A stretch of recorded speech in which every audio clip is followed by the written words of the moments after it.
morning, or depending on when you're watching this, good afternoon, good evening, or good night. My name's Ross, and I was always told I had a voice for radio, so today I'm going to be showing you a truly weird deck that did very well at the Japanese National Championships. Honestly, I've been showing you a few of these decks that did well in Japan, and they're kind of unusual, but this one, ladies and gentlemen, you could have let me guess 100 decks that could have done well at the Japanese National Championships. I never would have got this one. It's Marshadow Milotic.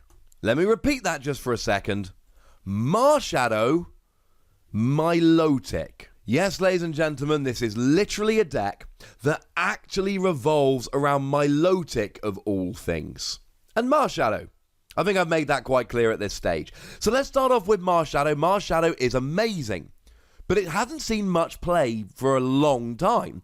And it's all about the ability. It can use the attacks of any basic Pokemon in your discard pile, but you still need the necessary energy in order to use each attack. And Marshadow is your main attacker here. It's not your only attacker, but it's your main attacker. Bearing in mind that Zoroark is great. I mean, it's great everywhere. It's great in Japan because it's won Skyfield. It just won the Sheffield Regional Championships without it, but it's great. Marshadow counters Zoroark, that's really good. But what we can essentially do now is just give Marshadow a couple of little extra hints and tips and tricks and all of that, and then it can actually get to doing ridiculous damage very, very easily. But first, we need to take a quick look at Milotic. You see, Milotic's got the ability Energy Grace, and what you can do is knock out Milotic, and yes, you have to give your opponent a prize to do so. But then you get to search your discard pile for 3 basic energy cards and attach them to one of your non-EX Pokemon. And it specifically says non-EX Pokemon, which means GX Pokemon like Marshadow and a bunch of others we're going to look at in a moment, they all can take advantage of this. It's kind of like Bridget.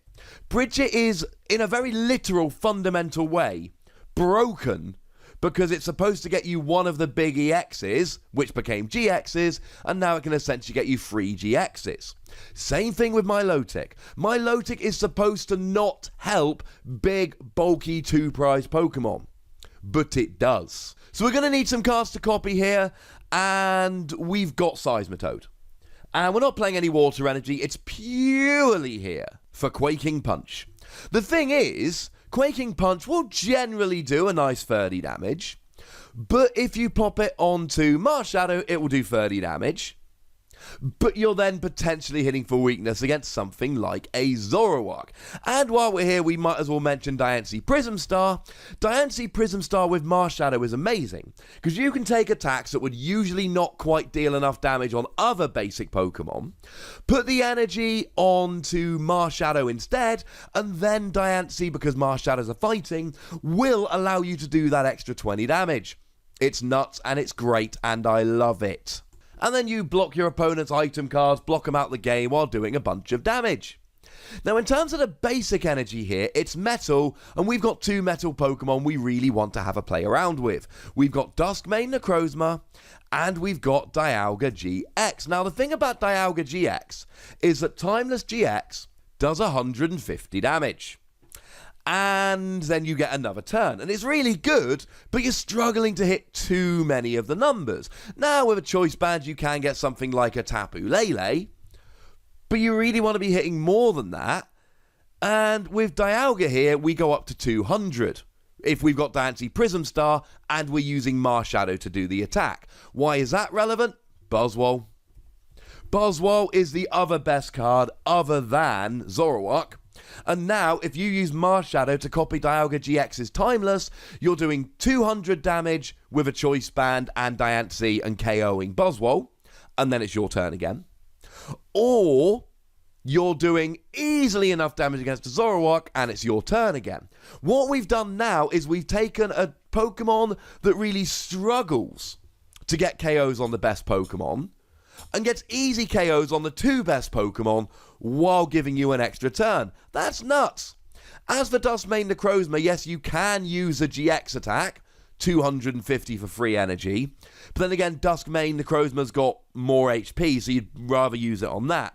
And you can use Meteor Tempest on it, but again, if you're using the big attacks, you might as well just pile the energy onto a Marshadow. No, ladies and gentlemen, this is for Claw Slash. You get free energy on here, including a double colourless, and you're doing 60 damage. That's fine. You add a Choice Band, 90 damage. That's fine. Add a Diancie, 110 damage. That's fine. Add Weakness, 220. You're getting a one-hit KO on a Zoroark GX for a double colourless and a basic energy. That is more than fine. That's amazing. And in a nutshell, that's the deck. You use Marshadow to attack, or Seismitoad with Quaking Punch, depends what you're playing with. If you're against Zoroark, clearly it's Marshadow, but Seismitoad has a better weakness and a higher HP, so a lot of the time you may end up attacking with Seismitoad instead. Thing to remember is, if you put a double colourless on Marshadow, you could then add a third energy and use Claw Slash or something else. Seismitoad is locked into only using Quaking Punch. Also, Seismitoad cannot be accelerated energy to by Milotic, whereas Marshadow can. At some point, you're going to give up prizes with Milotic to get all the energy onto Marshadow, or potentially Duskmane Necrozma or Dialga, and then in come the big attacks. Your GX attack for the game clearly is supposed to be timeless, so you can get 2 turns in a row, and that really is how you get your route to victory.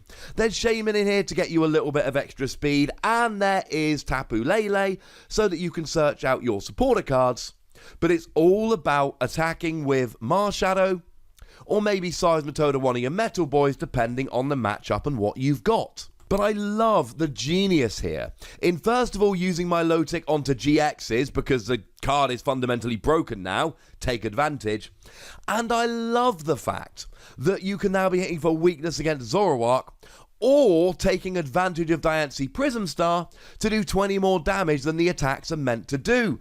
Dialga's Timeless does 150 for a specific reason. It is designed to not quite be able to hit some of those key numbers. Diancie, Prism Star and Marshadow come along and they're like, now we can. As a side note, this deck was piloted to success, top 32, by Shintaro Ito, the same guy that won the World Championship with Ordino. I want to be in his brainstorming sessions. They sound like they're really, really fun. Now, in terms of the energy line here, it's fairly straightforward. 4 double colourless because they're amazing, and 5 metal because you need metal for things like Dialga and Duskmane Necrozma. And in terms of the trainer cards for Versus Seeker, look, you can play them in Japan at the moment, just like you can in Expanded over here.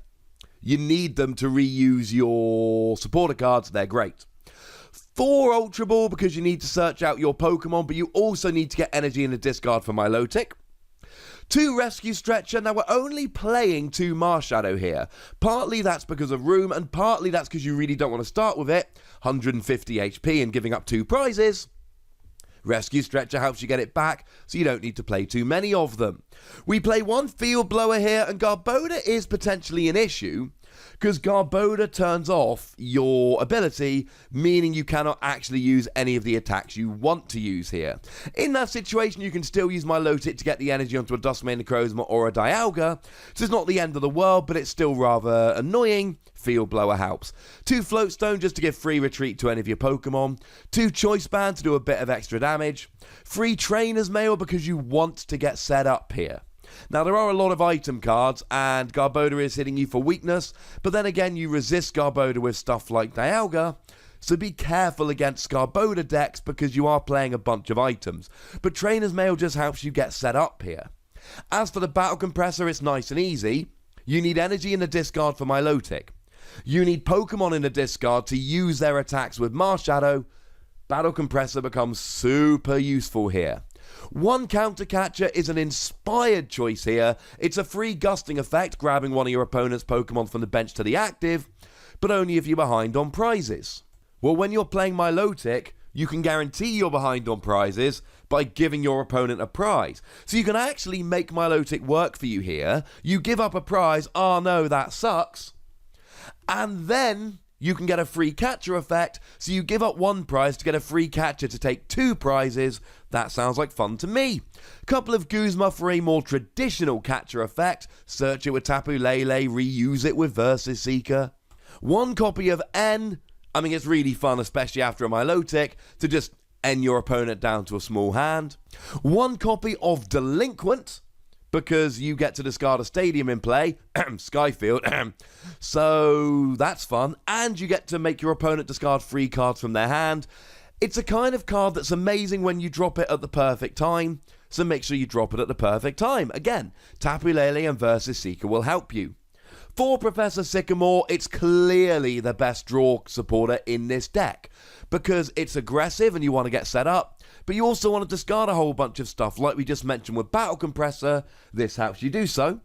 1 copy of Brooklet Hill to get your Marshadow out, or your Diancie Prism Star, and 1 copy of Parallel City. This is largely an anti-Zoroark tech, because you get to put your opponent down to a free Pokemon bench, but decks like Malamar also really like having a large bench, so it can hurt them as well. Now, as a quick side note, this is not actually Shintaro Ito's list. David Hochmann has provided me with this list. He is, of course, a lovely man. This is a list that made top 8 in the senior division, and it's the same general deck, but I cannot guarantee that Shintaro Ito's deck is a 60-card mirror of this, although it's pretty close. I have at least shown you how the deck works, and come on. Tell me this is not an amazing looking deck that you're a little bit excited about, and I will tell you you're a liar. Probably anyway. Come on. It's the most ridiculous deck I've seen in a while, and I love it.